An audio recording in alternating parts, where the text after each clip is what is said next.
Titled Old Wounds, this most recent episode of Yellowjackets, episode 4, took a look back at some quite literal old wounds, but also the past that the Yellowjackets were trying to bury in the present day. With Ty's alternate personality getting worse and taking over her more, Natalie getting more and more suspicious of Lottie, and Misty and Walter looking like they're going to end up being more than investigative partners.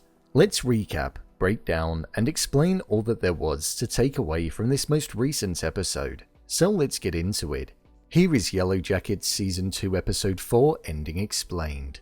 Just to let you know, this video will contain spoilers.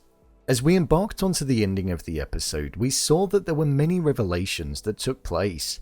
One of the most important ones was the fact that none other than the brother of Travis, Javi, was still alive and well. How? Well, who knows? He's been out there for a while, so it'll be very interesting to hear about how he's managed to survive.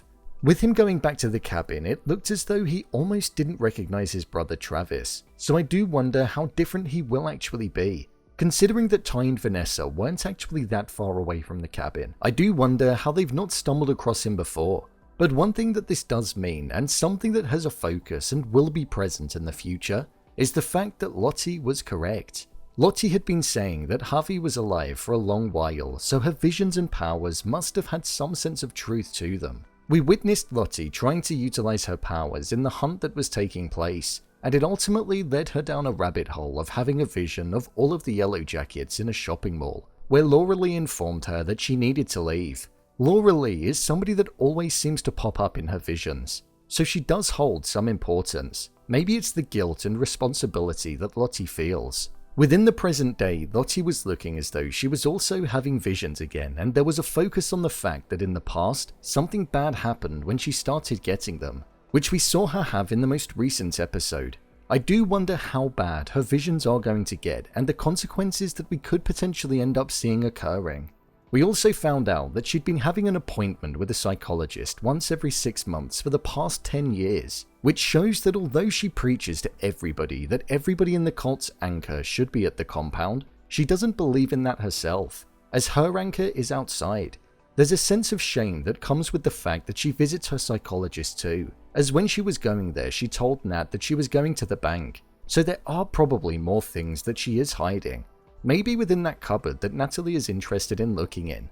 With her finding the Queen of Hearts with the eyes scratched out and also offering a blood sacrifice like she did when she was stranded, this ritualistic thing was definitely acting as her way of communicating to the power beyond, but I don't feel as though they're going to listen. Lottie is most probably going to continue to have these visions that will cause her to go on a downward spiral.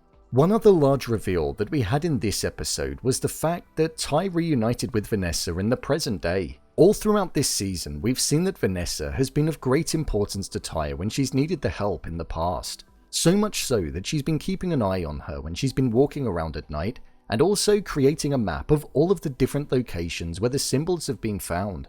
Once they were all put together on a larger map, the string made out the exact haunting symbol, which was what ultimately led to Javi being found.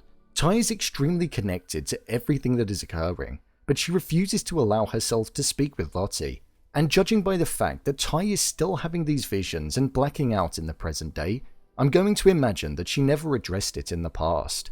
Right at the start of the episode, there was a quick succession of shots that showed us that the alternative version of Ty, the version that she never remembers, was in control a lot, and was the reason as to why she woke up in her car with the gas tank completely empty.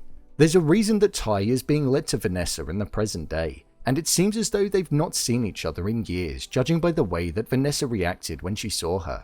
With Vanessa being able to unlock clues in the past, and with Ty now being on her own in the present day due to Simone being in hospital and also wanting to leave her anyway, we could see Vanessa prove to be the comfort that Ty needs. Let's break the rest of the video down by the other characters. Misty and Walter. Whilst Misty and Walter's involvement in this episode wasn't the largest or the most important, it provided a sense of fun, enjoyment, and interest as it looked as though there was a relationship forming between the both of them. They are both cut from the same cloth and exhibit the same mannerisms, routines, and intrigue in the same things. With Walter saying how he didn't only reach out to Misty because she was a Yellowjacket, it showed that he did genuinely like her. Misty seems to be a bit more reserved and reluctant to come forward. but you can also see that she wants to get to know Walter a bit more.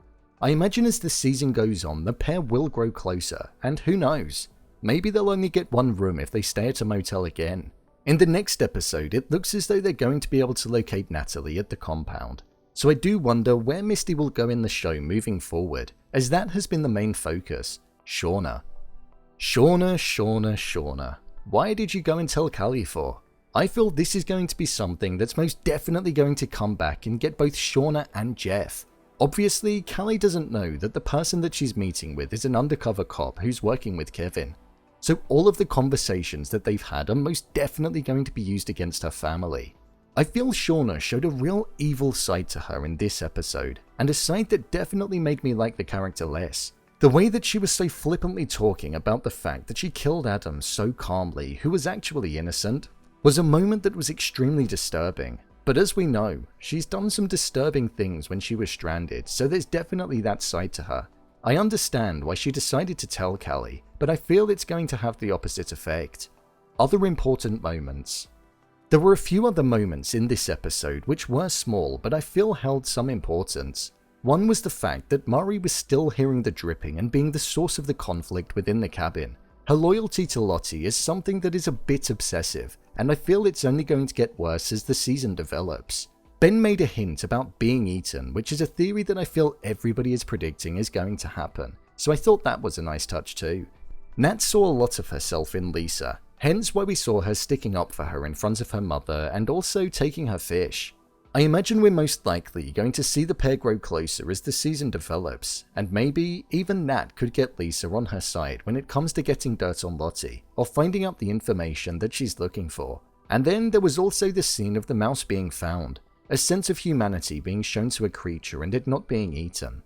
Overall review. I thought this episode was okay. It wasn't the best of the season so far, and I would argue that it was definitely the slowest out of them all. However, we are approaching the middle of the season, so it was bound to slow down at some point. Even though the pacing of it did slow down slightly, there was a lot of setting up for the future episodes, with lines from Ben like, "What are you going to do? Eat me?" And Mari still hearing the dripping noise which nobody else can hear. There's definitely more that's going to be developed from the past which we don't know of in the present day. Mari is gaining more of a voice, and I feel we're going to see something bad end up happening to her. The cast from both the past and the present day are really holding their own in this season, and there's not been a performance that has been subpar. They're each delivering their roles extremely well. The Lottie from the past is one that I feel stole this episode, along with the past tense Natalie. The conflict that was brewing between them and the sense of reconciling at the end was a moment that reflected their exact relationship that was unfolding in the present day, so I'm looking forward to seeing how that's going to develop more. As per usual, the song choices were spot on for this episode, and the glossy, stylistic nature of the way that it was shot, along with some nice transitions, made an episode that didn't have that many standouts, exciting moments, have a sense of excitement from a visual perspective. Bring on the next episode. So, there you have it, Yellowjackets Season 2 Episode 4 Ending Explained. If you want to see more videos such as Endings Explained, theories and predictions, and character breakdowns, then click on the I button, or alternatively you can head over to my channel where you'll find them all. If you'd like to give me a show or movie that you'd like me to review, then head over to my Twitter, @brainpilot_, and tweet me what show or movie you'd like me to review next.